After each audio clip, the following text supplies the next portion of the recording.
We're back working on the review. This time we go to the free response questions. First question is from AP Physics C 2004 M1. It's a Tarzan problem. First part of the problem, we want to find the speed of the person just before the collision with the object, which is at position B. And what is the principle that would govern that? Now, once he scoots off here, starting at rest, it's going to swing down. So it's like a pendulum problem. And how do we get the speed at the bottom of a pendulum problem is conservation of energy. So we'd say energy total at A equals energy total at B. There is no collision yet. Momentum doesn't play in. Using Newton's laws would be terribly complex in this because the force acting on the object, the tension changes, the acceleration changes. It would be somewhat of a nightmare compared to using conservation of energy, which is pretty simple because what we see is the gravitational potential energy at A plus kinetic energy at A is equal to the gravitational potential energy at B plus the kinetic energy at B. For this part, I'm going to initially take this to be my y equals 0 point, and that means the height is 0 here. But up here, what's the height? Well, we're given the length of this rope is L, so we can assume that the height is roughly L as compared to this point here. We're also given L as the height from point B down to point D. So the kinetic energy initial is 0 because the velocity is 0 up here. And since we've chosen this to be our height equals 0 point, there is no potential energy at this location, at least in terms of swinging from point A to point B. So mg, I'll show this down. Yeah, I'll just do it up here. Since it's by the diagram, that might help.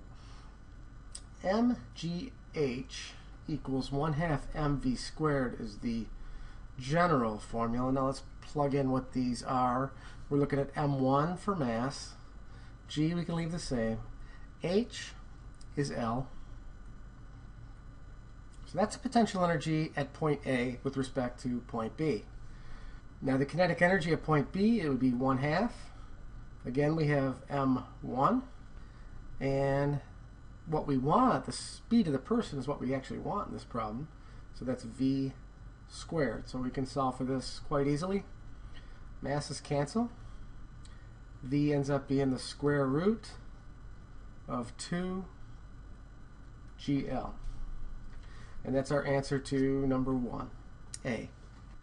Part B, we want to solve for the tension in the rope. Tension in the rope is the force on the person at the bottom.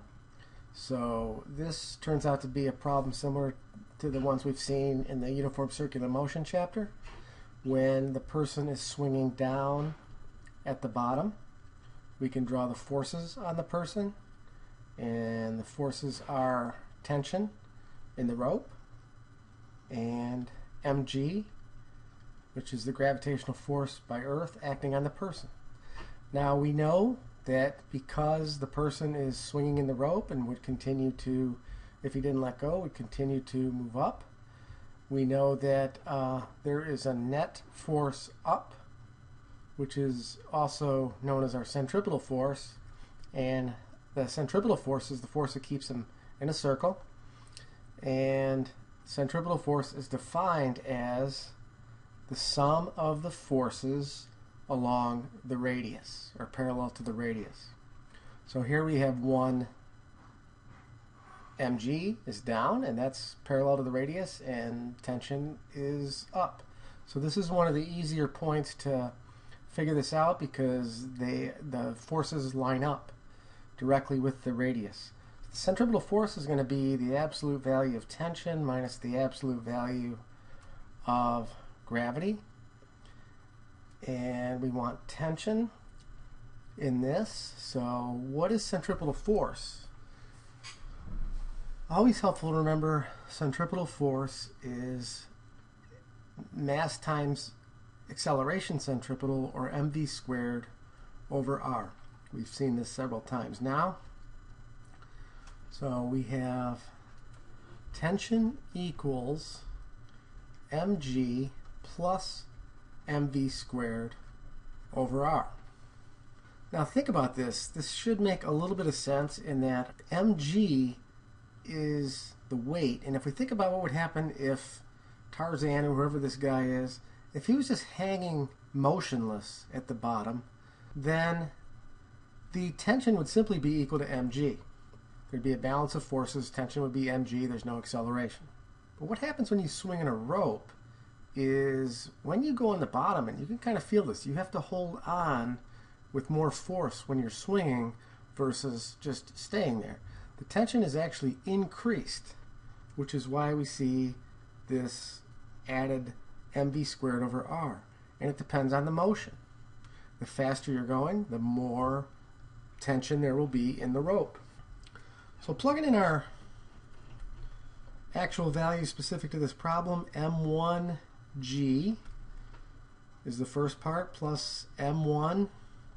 Now the speed is square root of 2gl, and we're squaring that. And then r is just simply the radius of the circular motion here, and that would be equal to the length of that rope.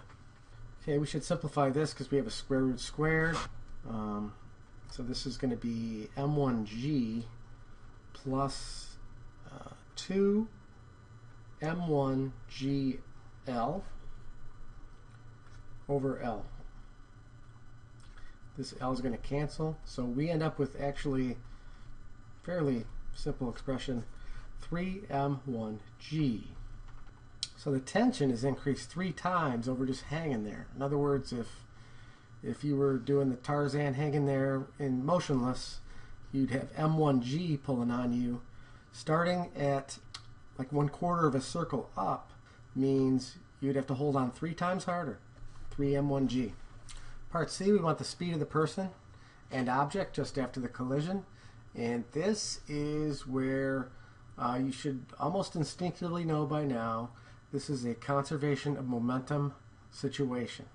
Person just before is traveling at a speed which we know.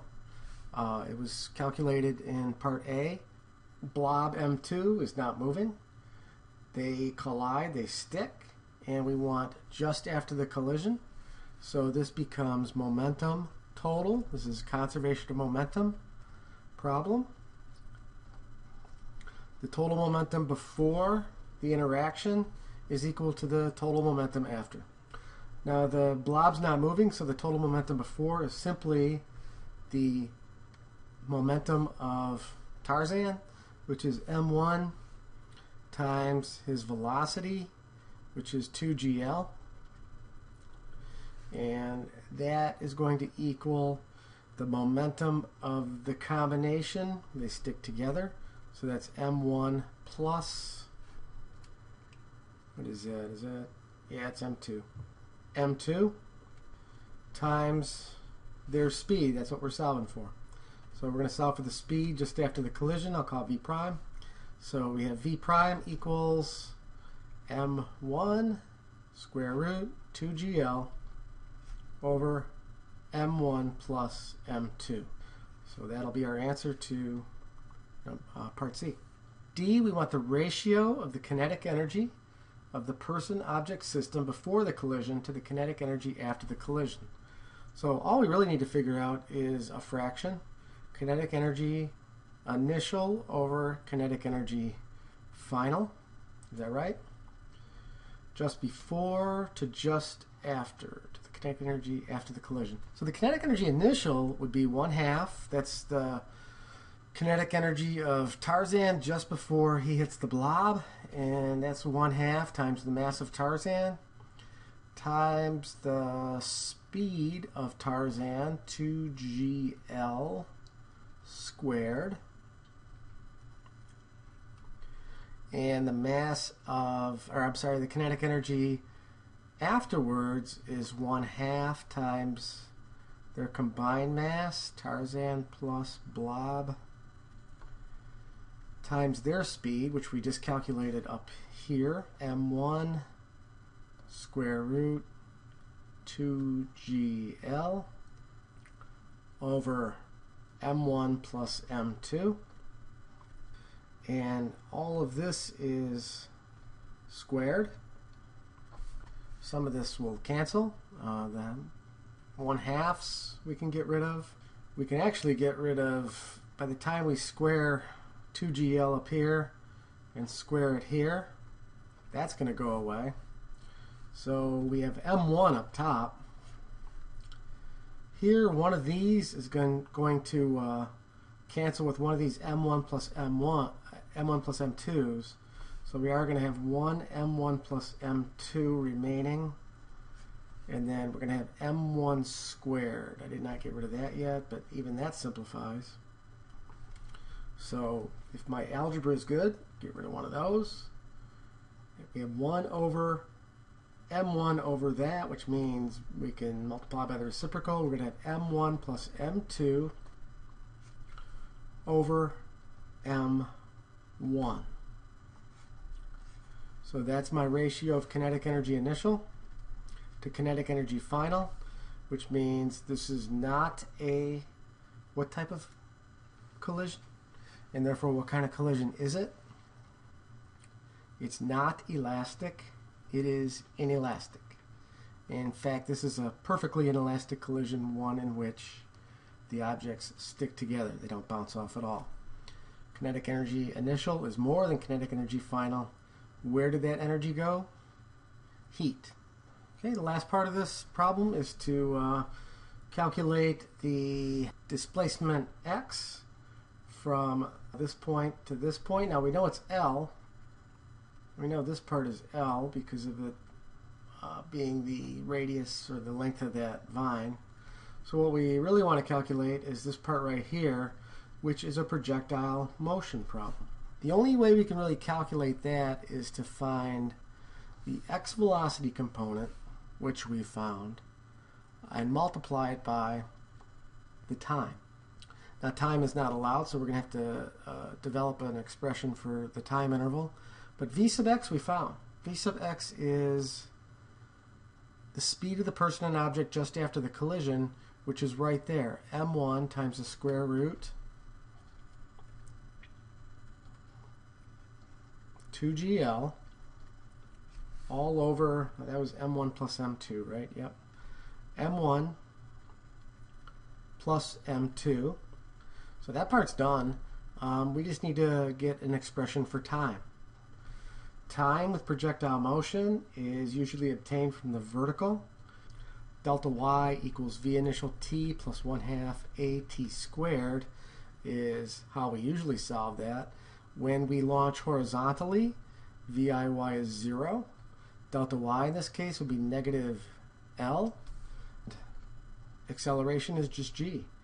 1/2, acceleration is negative g, so these negatives will take care of each other.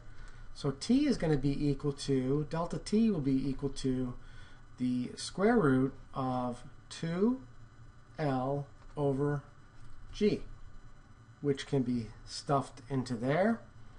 And delta x equals M1 square root 2GL over M1 plus M2 times square root of 2L over G.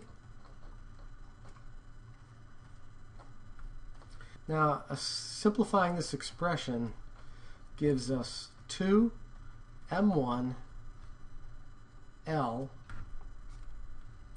over M1 plus M2. Square root of 2 times square root of 2 is 2. Square root of L times square root of L is L. Square root of G over the square root of G cancels, so you end up with 2M1L over M1 plus M2. And don't forget, we want to find from point A, we want to add this part right here. We have to find point A to point D. Total, then we would want to add L, and that is our answer to the last part, part E. So that's it for number 1, 2004 M1.